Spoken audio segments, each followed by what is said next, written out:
Surat An-Nisa ayat ke-25. Wa man lam yastati. Sampun kepangi dereng. Kita yatlu, kita waos. Surat An-Nisa ke ayat 25 ini sebanyak 4 baris.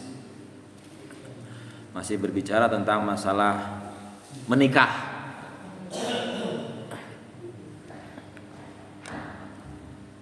Sampun kepangi. Kita wawasan sekarang.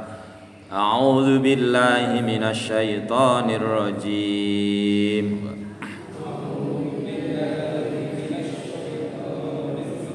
Bismillahirrahmanirrahim.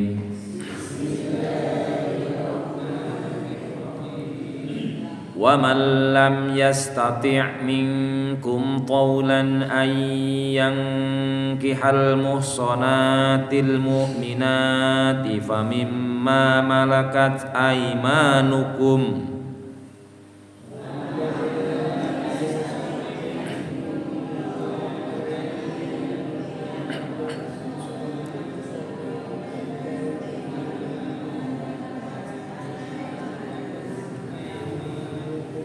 wa man lam yastati' minkum qawlan an yankihal muhsanatil mu'minati famimma malakat aymanukum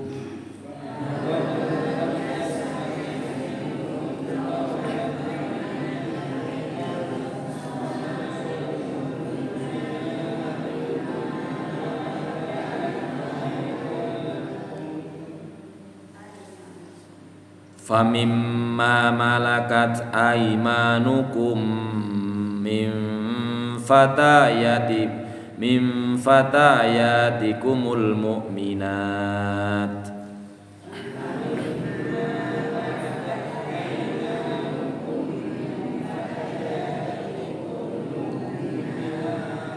famimma malakat aymanukum min fatayatikumul mu'minat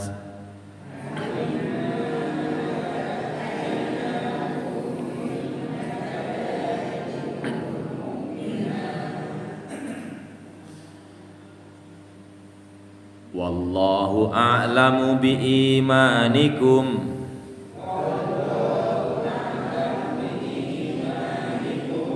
wallahu a'lamu biimanikum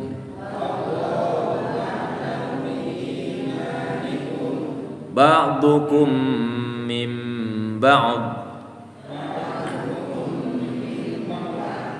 ba'dukum min ba'd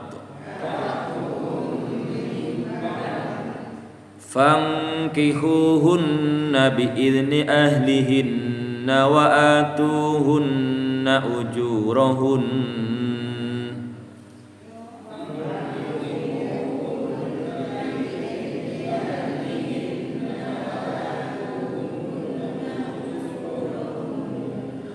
fankihuhunna bi'izni ahlihinna wa atuhunna ujurahunna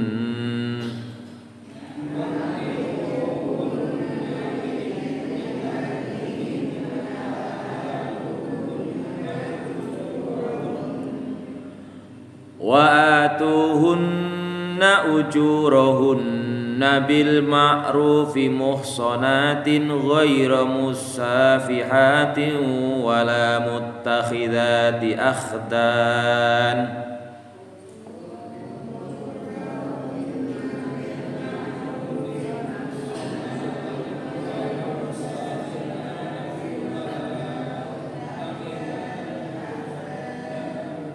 wa atuhunna ujurahunna bil ma'rufi muhsanatin ghaira musafihatin wala muttakhidati akhdan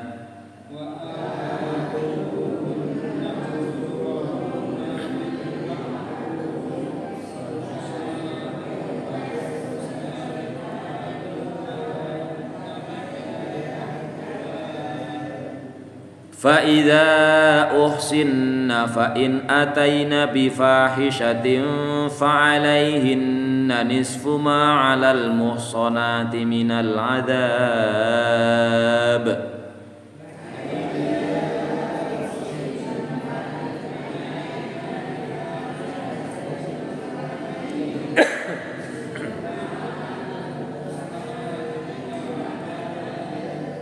Fa idza uhsinna fa in ataina bi fahishatin fa alaihinna nisfu ma 'alal muhsanati minal 'adzab.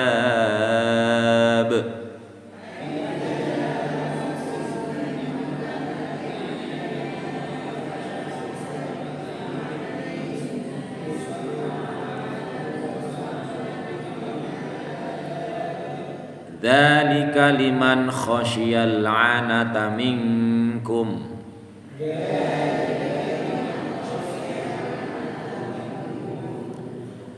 Dzalika liman khasyiyal 'anata minkum.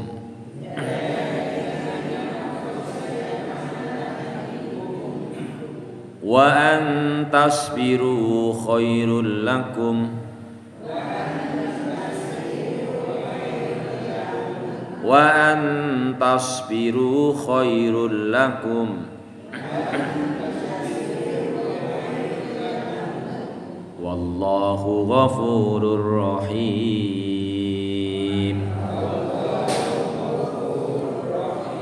Sadaqallahul azim. Ayat ini masih berkaitan dengan masalah pernikahan serta kaitannya dengan mas kawin atau mahar.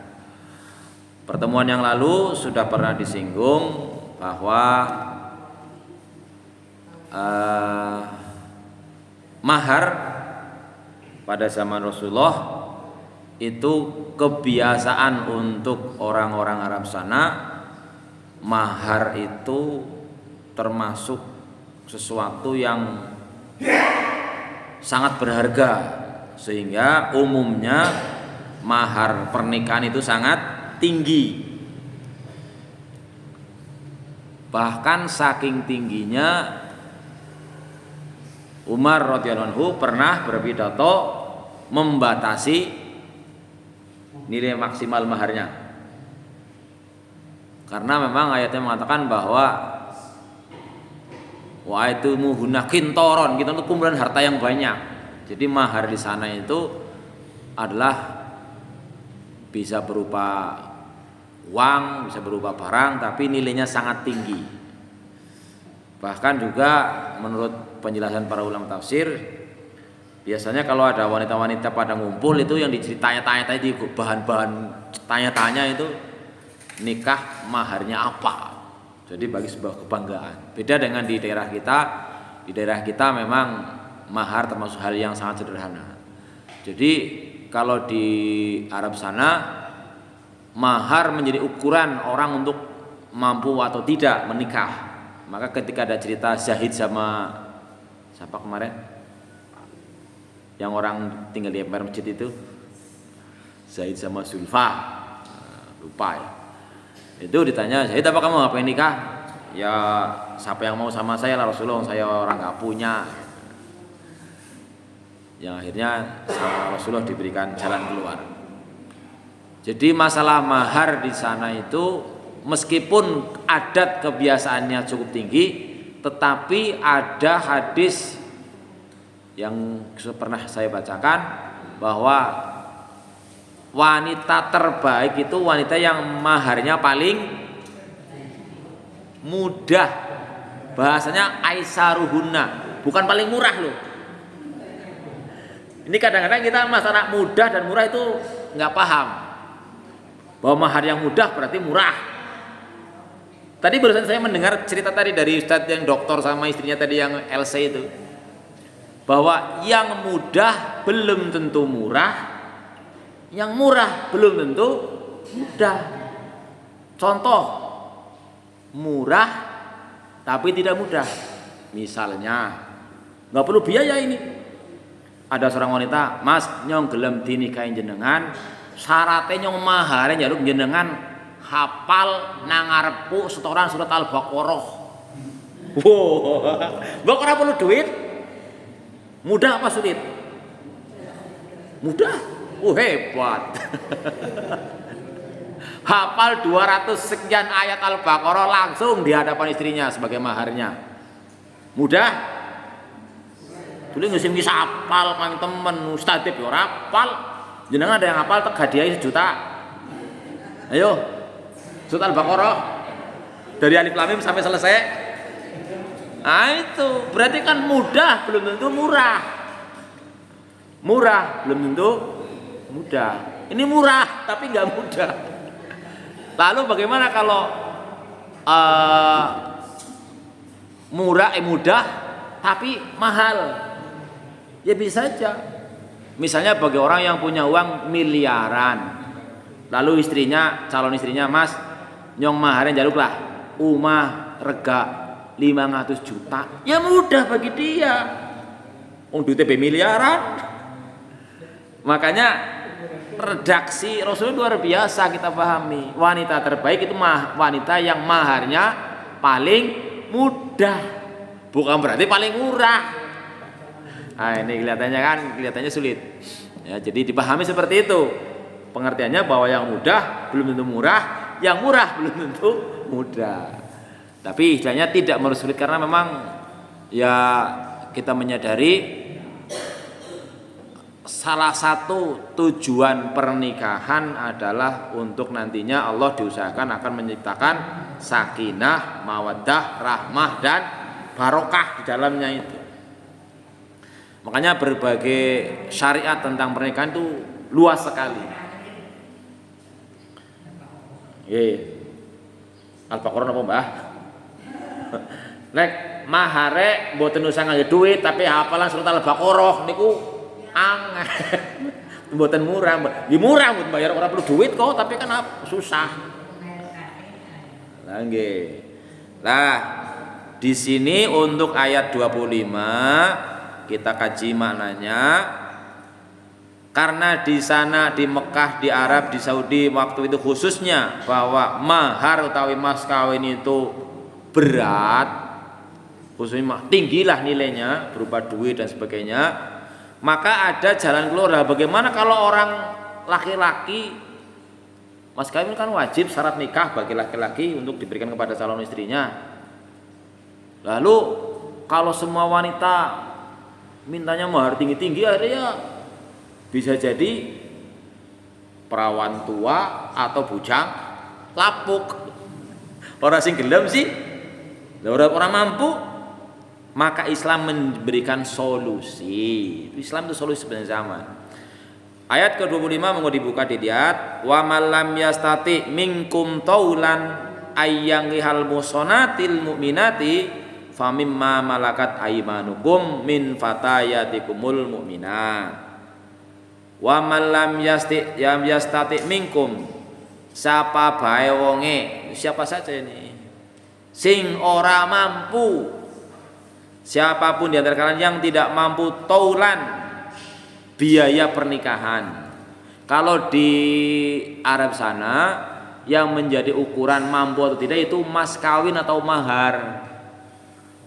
Kalau masalah kebutuhan sehari-hari, biaya hidup istilahnya, ya biaya hidup di sana zaman Rasulullah itu diceritakan oleh mufassir tadi, itu seperti orang di kampung yang tidak mengenal internet, ya cukup bahwa listrik ya sekedar untuk penerangan, mbok uripe kepenak di kampung. Orang dia duit ayam. Nah, paling duit ngebayar listrik ya selawe sebulan lah, cukup. Karena saya membayar listrik di listrik Karangjengkol itu dipakainya untuk air, listrik, sebulannya nggak sampai 50.000. Tapi di sini 400.000 lebih. Nah, itu kan beda. Karena apa? Di sini kepengen nganggo AC, pengen kulkas, pengen dipasangin muru pabeh. Nah itu. Tapi bagi orang kampung yang memang pola hidupnya Sing penting ana beras. Lawu sih bisa mengkarangan. Kerma jadi sayur, godong suwek ya bisa dari sayur. Bahkan apa-apa bisa. Zaman Rasulullah kita seperti itu, artinya apa? Tidak terlalu memikirkan, merenungkan bahwa kebutuhannya itu harus makan sing seperti yang kita inginkan. Karena bayangan kita kan mangan enak, kowe anggap panganan enak. Gini apa gila? Mangan iki panganan enak. Mangan karo gedabel ya ora enak. Mangan karo kluban bayi ora enak. Tapi kita sudah diberi ilmu bahwa kalau kau pengen mangan enak, kue lawe aja sing enak, lawe kencot. Oh jelas enak itu. Sederhana saja itu harus pola pikir harus kita tanamkan. Barang siapa ingin sering mangan enak, sering-seringlah lapar, jelas itu enak. Lah kita lapar burung dijujuri panganan maning ya. Ada tekan gulu. Itu rumusnya itu. Jadi zaman Rasulullah yang menjadi tolok ukur orang mau nikah itu bukan biaya hidup. Tapi kalau di sini ukurnya biaya hidup, kenapa? Maharnya di sini terlalu sederhana saja secara umum. Lah mahar sih cukup sajadah karo mushaf ya cukup. Tapi di sana enggak. Zaman itu bahwa ukuran orang itu untuk bisa menikah adalah bisa memberi mahar apa? Tidak. Maharnya rata-rata tinggi gitu. Adapun masalah penghidupan mereka ya sangat mempercayai bahwa Allah itu Maha Pemberi rezeki. Asal masih hidup pasti ada rezeki. Walaupun prakteknya memang tidak semuanya secara ekonomi mampu tinggi-tinggi kan. Tetap ada orang sekaliber selevel seperti siapa itu yang nggak punya baju, Sa'labah kelambine ping salat gantian karo bojone. Ada. Tapi ada orang-orang juga yang tinggal di emperan di masjid, berarti nggak punya rumah, nggak punya lemari AC lah, orang Masjid Nabawi lah, namanya Ahlus Sufah. Tapi kalau di sini, kelambine wis ora medeng lemarine. Arep kondangan ngomong orang dia kelambi. Sehingga nonton video, siapa yang punya istri kayak gini mau kondangan katanya nggak punya baju, tok nak kabel ora bruk nang ngene. Gue kelambi metu kabelnya nyojir kok ngomong ora duwe kelambi. Siapa sih kayak gue sih kayak gue, sing kayak gue. Jadi mungkin YouTuber lah gawe-gawe acara. Ngomongnya jare bojone ora duwe kelambi, arep pengajian ora duwe seragam duwe kelambi akhirnya kowe ngomong ndek klambi kiye klambimu? Lemari brukno kabeh ana 50 klambi mbok nganti wis. Kok wis ngomong ora duwe klambi. Lah iya. Zaman Rasulullah ada seorang yang selevel Sa'labah wong marep salat be klambine ndadak gantian karo bojone saking ora duwene. Gitu. Nah, untuk masalah mahar di sana memang seperti itu adatnya. Oleh karena itu Al-Quran memberikan solusi bagi orang-orang yang kira-kira mau menikahi wanita merdeka itu nggak mampu maharnya. Maka di sini Allah mengatakan wa man lam yastati minkum taulan, barang siapa di antara kamu tidak memiliki kemampuan taulan pembiayaan utawi biaya mahar khususnya di sini untuk apa? Ayyangihal muhsonatil mu'minati, untuk menikahi wanita-wanita muhson, wanita-wanita merdeka di pengertian di sini yang beriman. Kita tahu bahwa Rasulullah mengajarkan bahkan dalam hadisnya menikah itu pertimbangannya cara jawanya napa? Bibit, bebet, bebet, bobot. Bobotnya pirang kilo niku? Lemu apa kering ngoten niku? Bibit kena nggih keturunan. Naik bebet napa?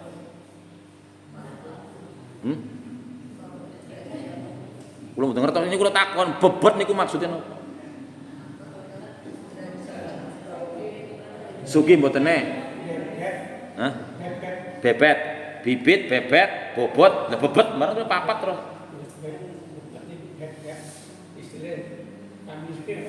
Keluar keturunan. Bibit mau keturunan rama biyunge.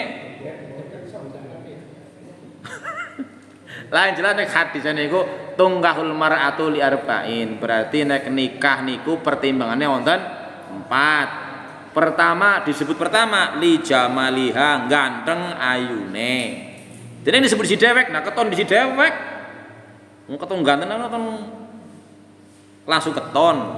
Li jamaliha wali maliha hartane ya keton. Wah nu mangkat-mangkati lunga-lunga ndi karo pajero sing panas jaba jero kan keton.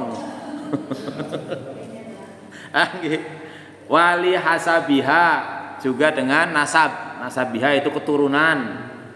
Bareng ge wongan ayu temen ya.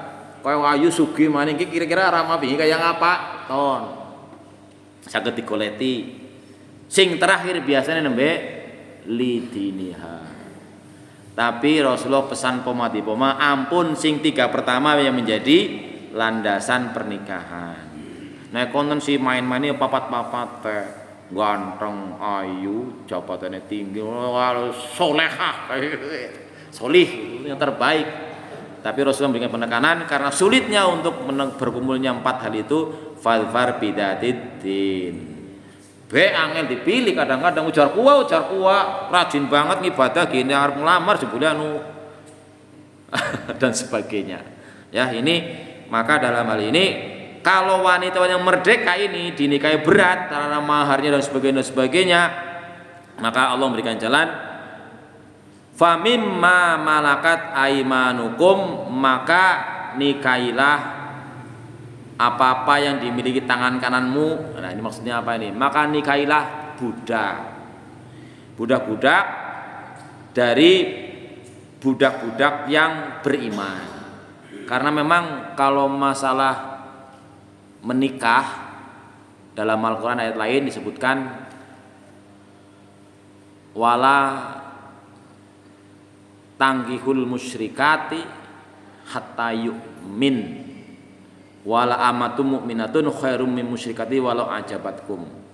Jangan kamu menikahi wala tanggihul musyrikat, jangan kamu menikahi wanita-wanita yang musyrik.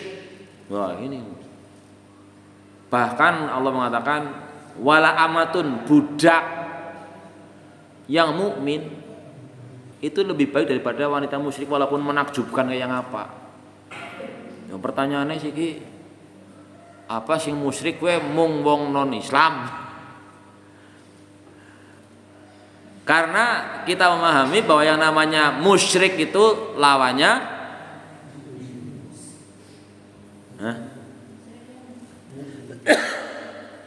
lawannya ikhlas.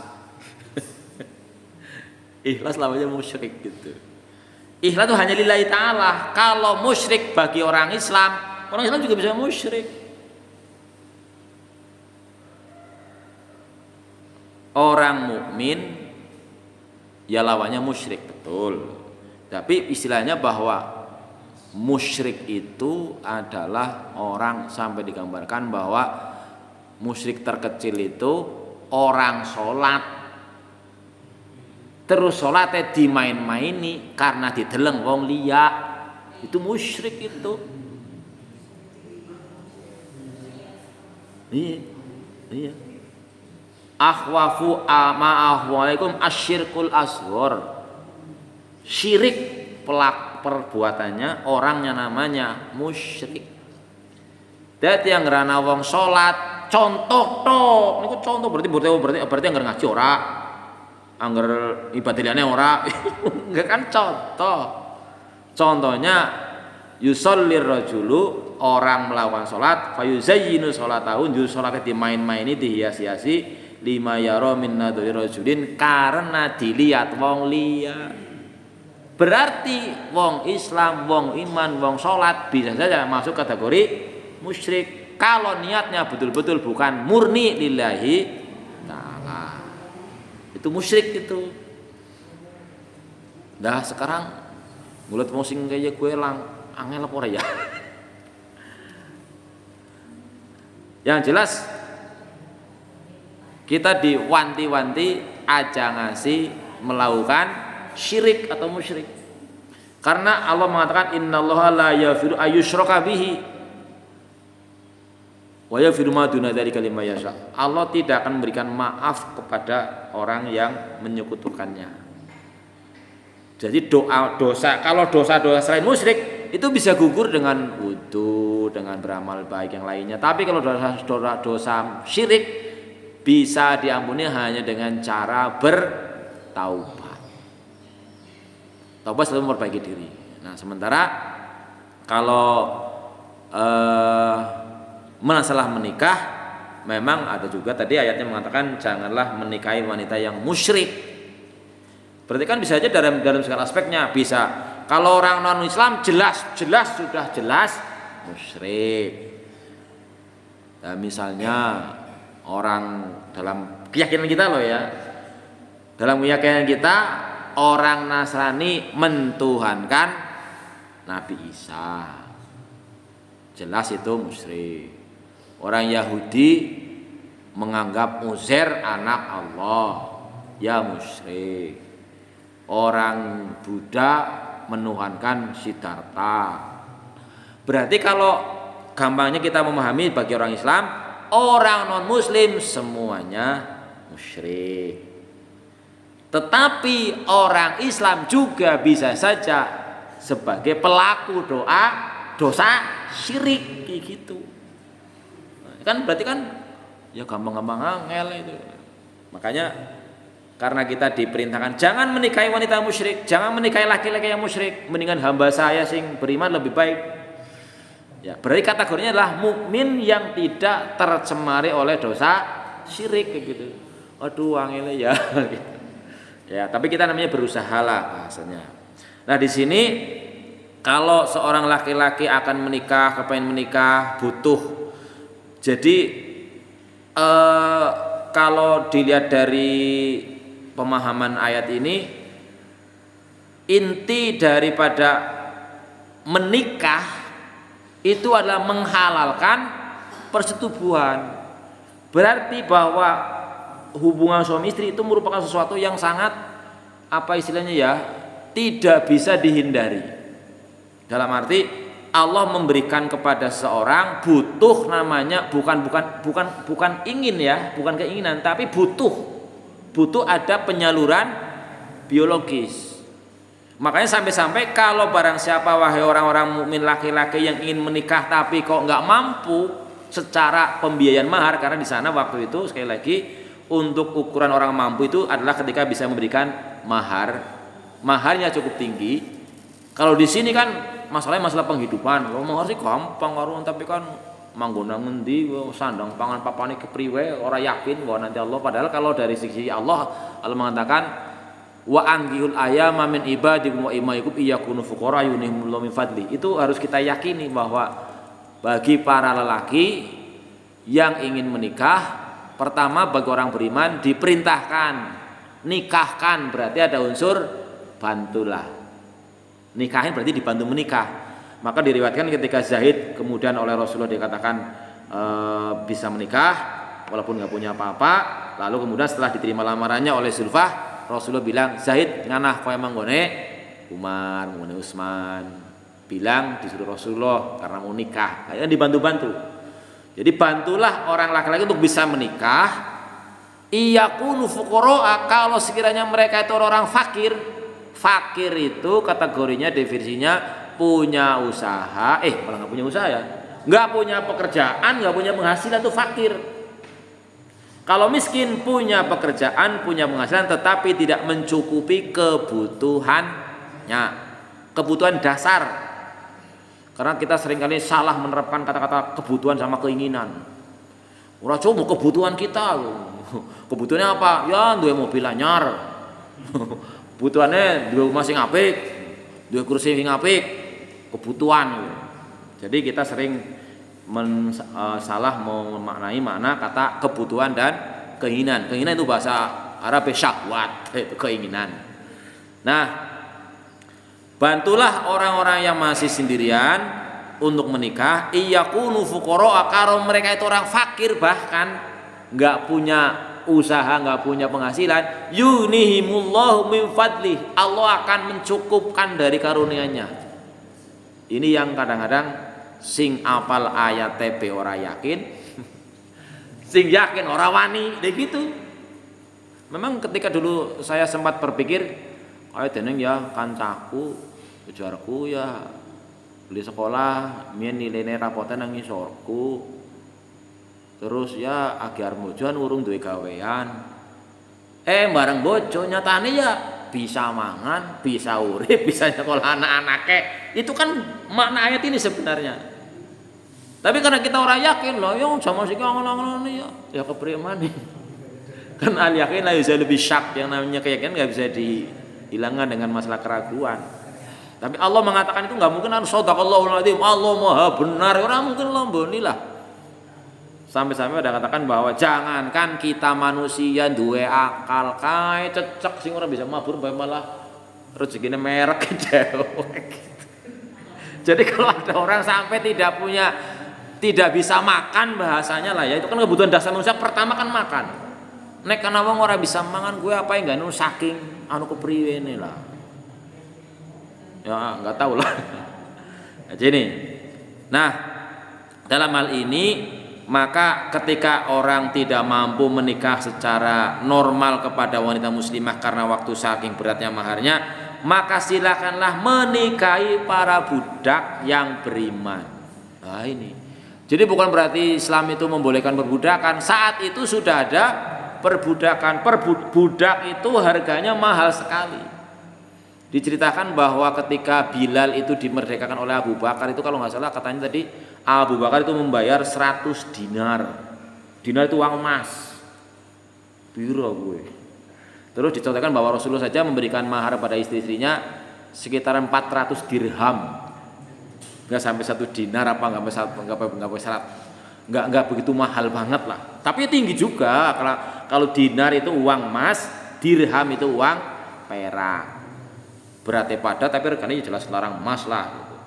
Jadi budak itu harganya mahal sekali. Kenapa? Karena memang budak itu dianggap seperti apa ya, nggak punya harga, nggak punya hak dirinya sendiri. Ya terserah majikannya, maka mahal. Nah di sini jalan keluarnya bagi yang tidak memiliki harta untuk menikah dengan wanita-wanita muhsinah, wanita normal merdeka, maka silahkanlah menikahi budak. Tetapi ada tapinya. Ya, ada pertama beriman. Wallahu a'lamu biimanikum. Allah mengetahui, paling lebih mengetahui tentang iman kalian. Lalu ba'dukum min ba'd, sebagian kamu dari sebagian yang lainnya. Allah lah yang lebih tahu. Misalnya kita kan sering kali bahwa ujarku, nah ini bahasanya gitu. Sering kali ujarku jebule ora gitu kan. Tapi ngati-hati golet mantu, golet bojo sing bener-bener di validati ujarku agamanya main banget. Lalu bagaimana, kan Allah yang tahu tentang kondisi keimanan seseorang. Ini akan Allah mengatakan wallahu a'lamu bimanikum. Allah lah yang lebih tahu tentang imanmu kayak apa. Karena iman itu levelnya ada yang rendah, ada yang tinggi, bahkan bisa tambah, bisa kurang. Itu ya situ bita'ah yang kusubil maksiat, yang namanya iman itu akan tambah kalau dengan ketaatan-ketaatan, tapi kalau banyak melakukan dosa ya imannya akan berkurang. Lalu bagaimana? Ya kita nahnu bidzahir, bisanya hanya melihat yang lahiriah. Kemudian kalau yang karena wallahu ta'ala sarair, Allah mengetahui yang sirri, yang rahasia, ya tadi makanya ada ungkapan mengatakan, saya tidak hafal ini hadis apa ungkapan saja, ma dolla manis takhoro ma khoba manis tasyaro wa ma dolla manis takhoro, itu ungkapannya. Nanti bisa dicek apa itu hadis atau bukan. Ma khoba manis tasyaro wa ma dolla manis takhoro, tidak akan rugi orang yang bermusyawarah, dan tidak akan tersesat orang yang beristikharah, minta pilihan sama Allah. Walaupun kadang-kadang kayak kemarin ceritain ada orang istikharah tapi istikharahnya karo Al-Qur'an loh. Kemarin ditanggi tanya sama Gus Baha, ada seorang wanita, Ustadz nanya, saya ini sering istikharah dengan Quran. Ya sholat juga sih, saya sholat istikharah, setelah saya sholat saya buka Quran seuli-uli ya.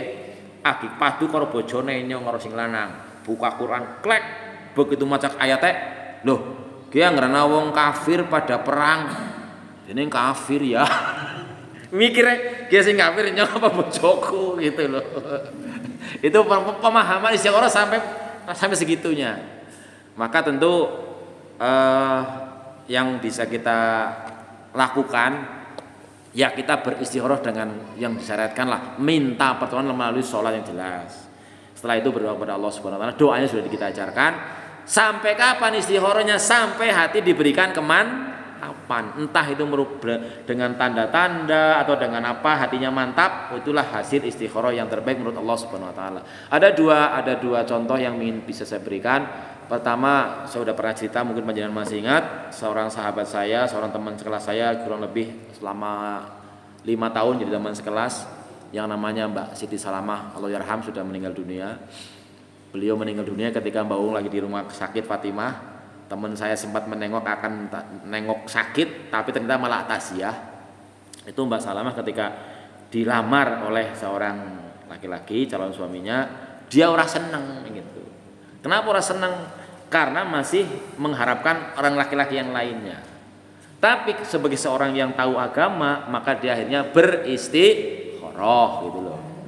Salat istikharah, takon maring Gusti Allah, sing main sing dijanjane. Setelah beberapa kali istikharah, kemudian dia diberikan kemantapan, oh kayaknya sing apik sing kiye gitu. Hatinya. Akhirnya dia mengambil yang tadinya disenangi, maka dasar yakin bahwa ini petunjuk Allah, dia mau terima lamarannya dan alhamdulillah akhirnya dia menikah dengan orang itu sampai meninggal dunianya. Putra putrinya juga menjadi putra putri yang soleh-solehah. Itu yang pertama. Contoh kedua ya banyak lah. Contoh kedua, kami sekeluarga, saya dan istri juga ketika dua anak watun kita niki arep karo kayak kita istikharah, ternyata kemudian setelah beberapa kali istikharah diberikan sebuah kemantapan ataupun kayaknya lagi tandane kita ini lah ora gitu. Ini bahwa istikharah itu berujung dianggap sudah dapat petunjuk ketika kita diberikan kemantapan hati. Bahkan ketika saya sama bapak ya, Pak apa mbiyen lagi arep nikah karo mbok apa istikharah? Yo istikharah ping pira? Ya ping bolak-balik. Jawabannya seperti itu. Lah, ini tentang keimanan seorang. Tadi kan suruh menikahi hamba sahaya tapi yang beriman. Fankihuhunna, maka nikahlah dengan mereka tapi biidzni ahlihinna, dengan catatan seizin ahlinya, keluarganya. Dalam ini dimaknai seizin pemiliknya. Jadi budak itu seperti barang, nggak punya hak pribadi. Maka kalau mau menikah seorang budak harus seizin tuannya. Ulih apa ora. Bahkan tadi dijelaskan oleh Ustadz yang saya sebut tadi, budak perempuan itu halal disetujui oleh majikan laki-lakinya. Lah terus kepriwe? Angger nikah berarti kan budakku yang duwe bojo. Lah terus kepriwe sih bapak suaminya ini? Sampai dibahas seperti itu. Ya, makanya ini jalan darurat. Jangan apa untuk menghindari, kadang-kadang ada pokoknya orang ini udah butuh, perlu banget terus bilang nggak bisa menahan, nggak bisa bertahan, walaupun ada sarannya kan. Memang dalam hadis disebutkan, wahai anak muda, kalau sudah mampu ya segera menikah. Mampu di sini kan kategorinya bisa orang per orang tadi. Ana wis penghasilannya 5 juta sebulan, merasa orang mampu. Sementara sing kerjanya sebulan paling gaji 100.000 merasa mampu, itu kan begitu. Bahkan termasuk gaji juga kan. Ada orang punya harta ratusan juta anggap orang mampu, sementara dari bakul cilok merasa mampu, kan begitu. Ukurannya pribadi-pribadi. Ya mas sahabat, man istata amingul ba'dah falyatazawwaj fa innahu aghaddu lil basar wa aqsanu lil farj. Wahai orang-orang masih bujangan, wahai pemuda yang sudah mampu, segeralah menikah. Karena menikah itu bisa menjadi penjaga mata dan menjaga kemaluan. Fa ilam yastati fa alaihi bisyam. Angger kamu merasa mampu ya puasa. Fa innahu lahu wijaun. Tapi kalau misalnya ada orang kan sudah Karena orang Allah yang memberikan kepada kemampuan orang beda-beda. Ada sing kudu butuh segera nanti mungkin sedina ping 4 ping 5 ya, nah sing disebut dengan hiper sebutannya. Itu suruh menikah. Tapi kalau udah begitu masih nggak bisa juga menahannya, berarti suruh menikahlah dengan budak. Kenapa? Karena budak itu biasanya karena dia itu orang yang tidak merdeka, tidak punya kebebasan untuk menentukan nasibnya, maka maharnya tidak seberat kalau menikahi wanita yang merdeka. Tetapi ya ada yang mengatakan bahwa dari Umar bin Khattab mengatakan bahwa nek bisa pokoknya ini pintu darurat. Pentingnya bahwa si laki-laki itu butuh sekali, tidak bisa, pokoknya udah nggak bisa, harus lewat pernikahan. Karena kalau tidak menikah, dia bisa terjerumus ke dalam perzinaan. Itu pintu darurat. Tapi kalau bisa jangan budak, karena kalau menikah dengan budak berarti sama dengan nikah separuh, dia menjadi setengah budak. Si laki-laki menjadi setengah budak, kenapa? Tidak bisa leluasa kepada istrinya yang budak itu, karena masih ada hak majikannya, nggak bisa leluasa. Yaitu hukum Islam waktu itu yang memang sudah ada perbudakan. Maka di sini dikatakan fangkihuhunna bi'idzni ahlinya, dengan izin pemiliknya, tuannya, wa tuhunna ujuruhunna bil ma'ruf, dan diberikanlah izinnya, berikanlah maharnya dengan layak. Tapi tidak ada ketentuan harus berapa. Muhsonatin ghairu musafihat, si wanita dengan catatan tadi budak-budak wanita yang beriman dan muhsonat. Muhsonat itu terjaga. Budak itu hanya boleh berhubungan suami istri kalau dia tidak menikah, boleh hanya dengan majikannya, dengan tuan yang membelinya, istilahnya seperti itu. Itu muhsonat berarti terjaga. Ghairu musafihatin, bukan budak yang pezina. Karena bagaimanapun tadi saya katakan Allah memberikan kepada laki-laki dan perempuan itu kebutuhan yang sifatnya bisa tidak sama. Ada orang yang butuh pengertian yang bisa sedikit dan sebagainya. Tapi kan kenyataan di dunia seperti itu. Ada wanita-wanita yang bahkan disebut dengan pezina. Ya sampai hari ini juga tetap ada kan.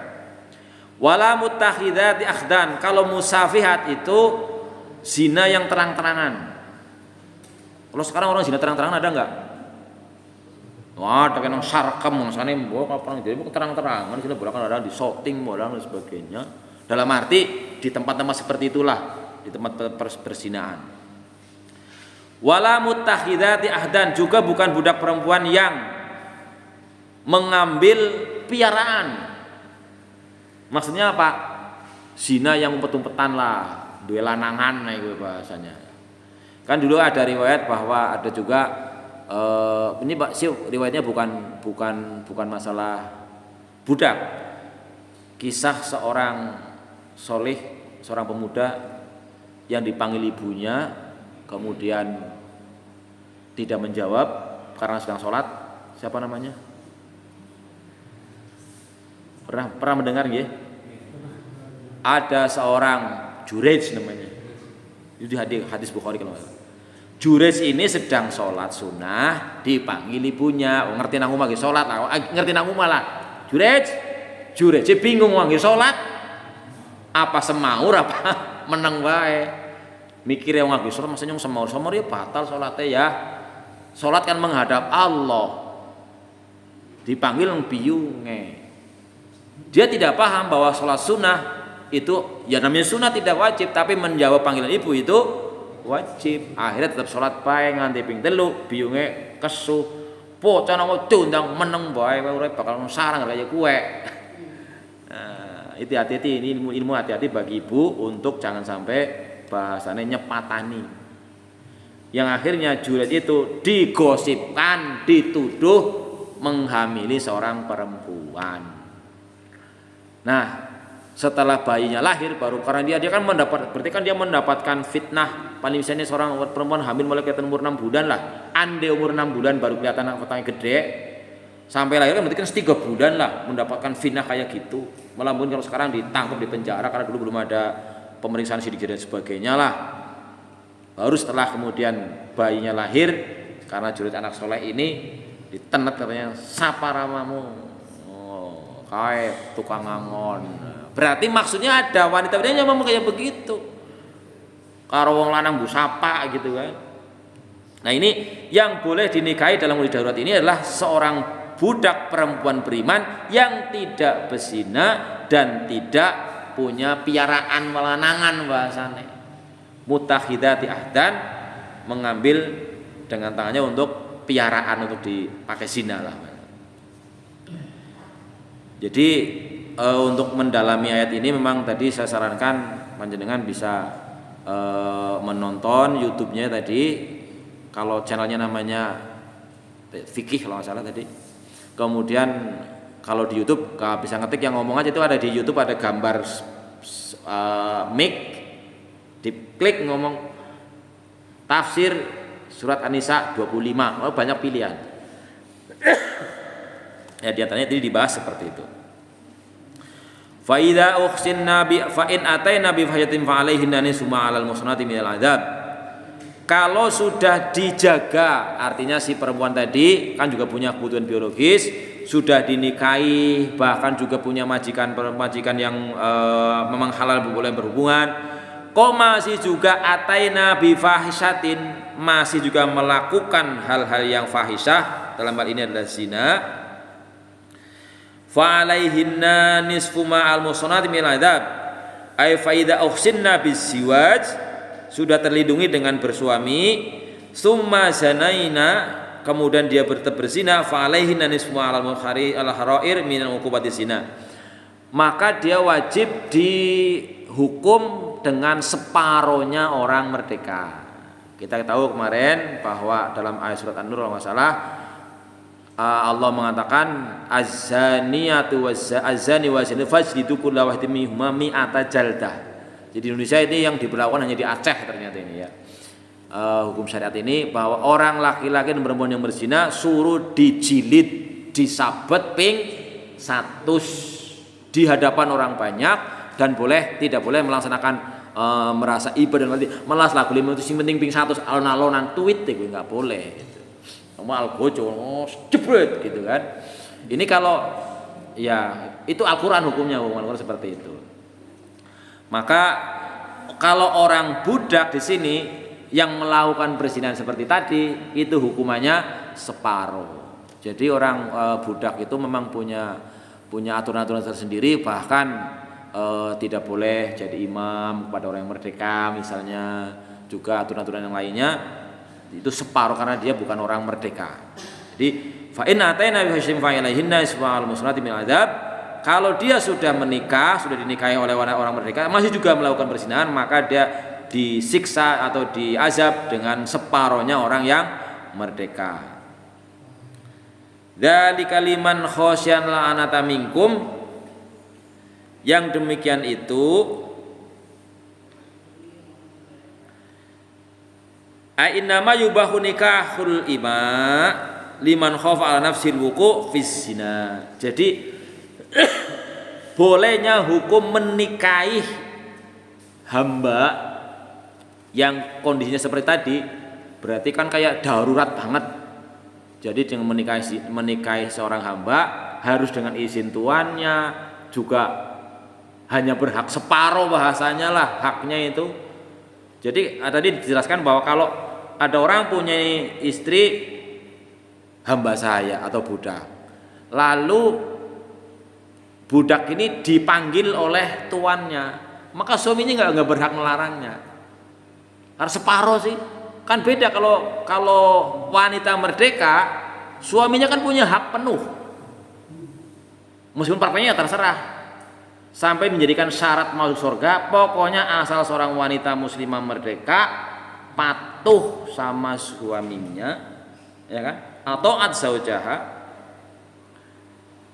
kemudian menjaga sholatnya, menjaga puasa Ramadannya, menjaga kehormatan keluarga, kemaluannya, itu dibebaskan masuk surga lewat pintu mana saja. Enak banget bu. Ora takone warna-warna ora. Lah iya, idza shallatil mar'atu khamsaha was shamat sahroha wa ahsanat farjaha wa ata'at zawjaha kilalaha udkhulil jannah min ayyibabin. Ngono kok bebas mlebu. Gampang banget loh. Iku penak kono wong lanang Gus. Takone warna-warna wong lanang lho. Maka ya monggo itu. Nah, artinya kalau wanita merdeka itu mutlak ketaatan asal suaminya perintah bukan yang sifatnya mengandung dosa, bukan dosa, terserah mau perintah apa baik. Meskipun tadi di sini jelas wong wadon ora wajib masak, ora wajib mbaih, ora wajib. Tapi nasional diperintah ya kudu manut itu. Tapi kan laki-laki yang soleh nggak begitu, ya gitu maksudnya. Ini kan kalau istrinya solihah, suaminya soleh ya kepenang Rasulullah masih jahit kasut dewek. Bukan berarti kan wajib. Itu jadi kalau wanita muslimah yang merdeka sudah menikah, maka wajib kepatuhannya kepada suaminya selama suaminya memerintahkan bukan yang mengandung dosa. Kalau mengandung dosa itu nggak boleh ditaati. Tapi kalau bukan dosa itu wajib hukumnya. Kalau nggak berarti ya dosa. Bahkan misalnya, Bu, orang sah mangat kondangan lah. Ngonang-nang kowe mbok di selong wong liya. Ya wajib teka, wajib manut. Nah ini bagaimana kalau melakukan sesuatu tanpa izin suaminya, ternyata barang suaminya baru krungu, suaminya ora rido, kepriwe? Ya monggo. Masing-masing akan menanggung resiko atas perbuatannya sendiri. Nah, kalau seorang megi hadis ini apa ya tadi? Dzalika liman khosyal ataminkum, dibolehkannya menikahi wanita budak yang demikian repotnya tadi, haknya juga hanya separuh, maka dibolehkan bagi orang yang khawatir akan dirinya akan jatuh kepada perzinaan. Berarti dipahami di sini bahwa yang namanya laki-laki berhubungan suami istri atau bersetubuh itu berarti suatu hal yang sangat memang berdasar ayat ini kan, sampai-sampai ya daripada nanti orang bisa terpaksa akhirnya zina dengan segala macam bentuknya, akhirnya lebih baik kita menikahi sama wanita budak. Tetapi wa antasbiru khairul lakum, ay sabrukum wa ta'afufukum an nikahihinna afdalu li alla yasiru wala walad raqiqan. Jadi tapi kalau kamu bisa bersabar, ini kan dalam Al-Qur'an banyak kata-kata khairun nggih. Wa antasumu khairul lakum ing kuntum ta'lamun. Kowe angger gelem puasa, kowe luwih apik angger kowe gelem ngerti. Berarti sangat mendorong puasa. Orang wis orang utang wis bolak-balik ditagih padahal anu ya ora sepira, umpamane ya 500.000 lah. Orang yang ngutangi itu orang yang miliarder umpamane, kan ora sepira. Yang ngomong duit-duit mumungan ya. Itu wis ditagih bolak-balik orang yang Allah mengatakan wa anta sadaqu khairul lakum. Wis disedekahkan apa ya wis rika utange ora usah dibayar, wis sedekah nanya wis ngono. Itu lebih baik. Itu khairun. As-shalatu khairum minan naum. Iya, mbok ngantuk kaya ngapa? Angger wis as-shalatu khairum minan naum berarti subuh salat kowe luwih apik. Apa enggak orang mampu? Itu khairun. Maka kita mencoba berusaha karena secara logika juga misalnya diceritakan, jenengan ki ana duit. Sewu kalau 30.000 menurut jenengan sing luwih apik sing ndi? Ya sing 30.000 lah. Sehingga orang bocah ngerti kok apa bocah ngerti, bocah orang ngerti, dipilihnya ge pilih siji ge anu 10 lembar. Sing siji mung 3 lembar. Bocah kon milihnya kok jadi yo sangun ge milih siji ge. Itu ki siji loro 10, iku 3. Lanjut sing 10, paling 10 anu 1000-an. 10.000. Lah sing 3 anu 20.000-an, karo 5.000-an, karo 2.000-an. Sing milih 10 lembar mesti sing weruh goblok. Ya, Mbok. Karena kita mengatakan bahwa menganggap bahwa sing 1000, sing 27 lebih baik daripada sing 1000. Kan begitu. Atau satu seperakan ini 1000, harus dari 10 kerincingan. Udah jelas sholatul jamaah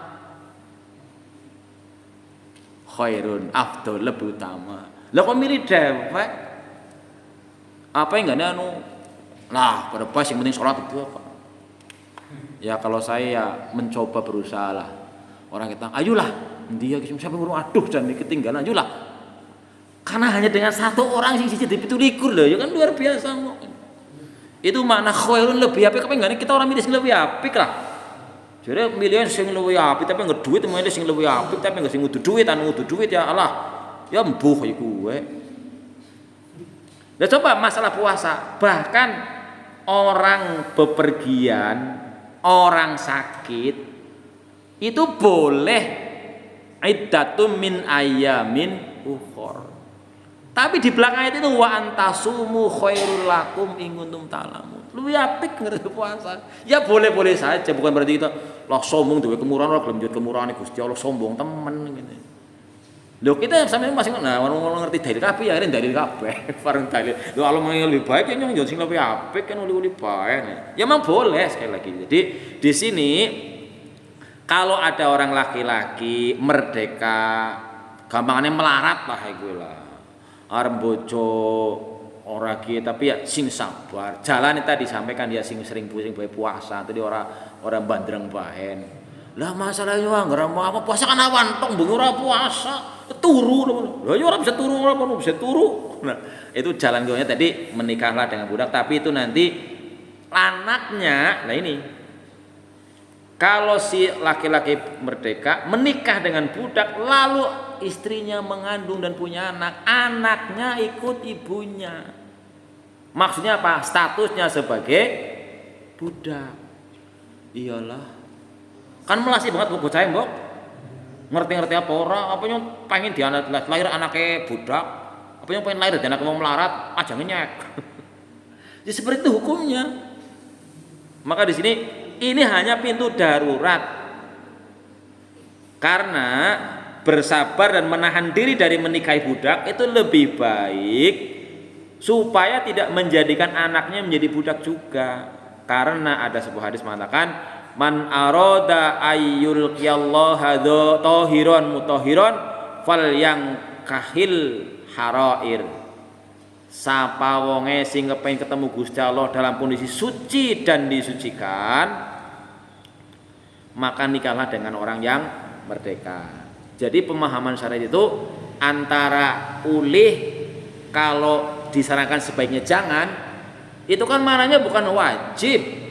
Sebagaimana hukum poligami kan boleh tapi bukan wajib, berat syaratnya gitu.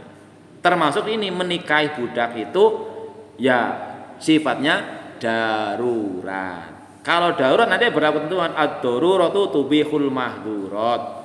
Yang namanya darurat itu menjadikan membolehkan hal-hal yang terlarang.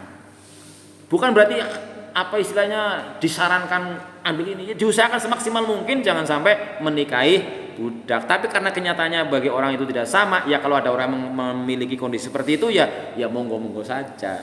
Tapi nanti tahu bahwa akibat daripada pernikahan ini menikahi budak, maka anak yang lahir dari istri budak itu akan menjadi budak juga. Budak itu melas orang lo nyumpur itu persen dari anaknya siapa gitu bahasanya. Tapi ya ketentuannya seperti itu. Makanya kita boleh memilih.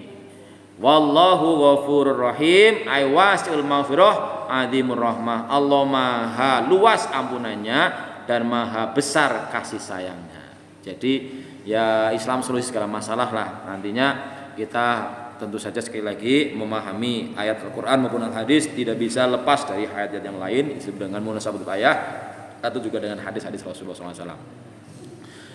Bismillahirrahmanirrahim. Jadi kalau nanti panjenengan ingin memperdalam ayat ini, bahkan bagian kedua tadi belum sempat saya tonton, itu dibahas lebih lengkap. Kalau ada selama ini ada dokter yang lain, itu kadang cuman penafsiran secara lebih ringkas.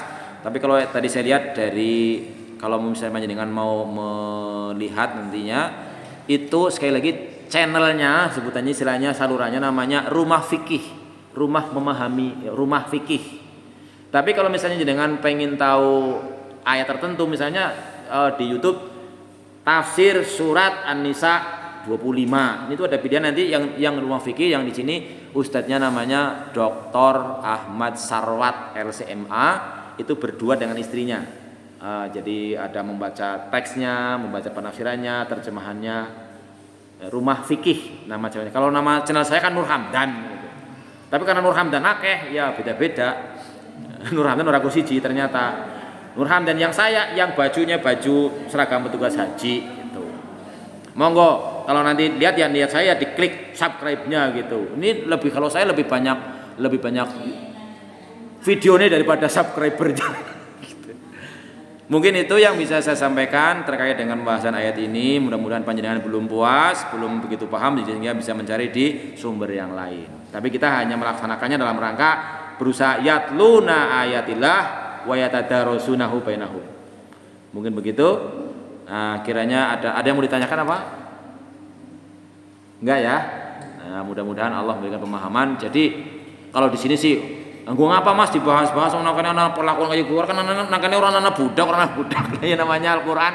Jangankan memahami isinya, baca satu huruf saja sudah 10 kebaikan. Makanya kenapa saya ulang minimal 2 kali di ayat sekali. Pertama diulang 2 kali baca. Lah itu berapa huruf itu? Kemudian terakhir sekali. Kenapa sekali? Karena Allah ganjil, senang yang ganjil. Itu udah dasarnya. Dan itu kita meyakini bahwa pahalanya besar sekali. Alif Lam Mim itu 30 kebaikan. Loh ini berapa ayat itu? Jadi jangan semuanya ukuran duit lah. Loh, endi lah ono dene ngiring jenengan sedina deres sejus ya orang duwe duit bae. Jangan sekali-kali kita ngukur pahala dengan duniawi. Pahala ora keton, angger pahala duit ya wong iku soleh kabeh. Nah, iya kan? Jore salat subuh qobliyah subuh bisa dunia seisine. Wis anggo gue duit ya kebak terus jide ya. Itu pada apa? Jadi kita percaya kepada Rasul yang tidak pernah berbohong seumur hidupnya. Harusnya kita ya cerdas lah dalam hal ini. Persiapan bahwa ini pahala eman-eman banget gitu. Eman-eman banget gitu. Sebab mati duitnya ya ora digawa lah kan gitulah. Jadi jangan kemudian madani lah panjenengan deres pirang-pirang ya duitnya langka poin, ngaji-ngaji duitnya langka poin lah, mendingan orang sang ngaji duitnya akeh. Yo kacau pemahaman seperti itu. Dan kita meyakini bahwa yang akan kita bawa menghadap Allah Subhanahu wa taala hanyalah dalam tanda kutip pahala itu tadi. Ya mudah-mudahan kita diberikan keikhlasan betul-betul melaksanakan apa yang Allah perintahkan, itulah inti dari ketakwaan kepada Allah Subhanahu wa taala. Kurang lebihnya mohon maaf. Kita akhiri dengan doa kafatul majlis. Subhanakallahumma wa bihamdika asyhadu an la ilaha illa anta astaghfiruka wa atubu ilaik. Assalamualaikum warahmatullahi wabarakatuh.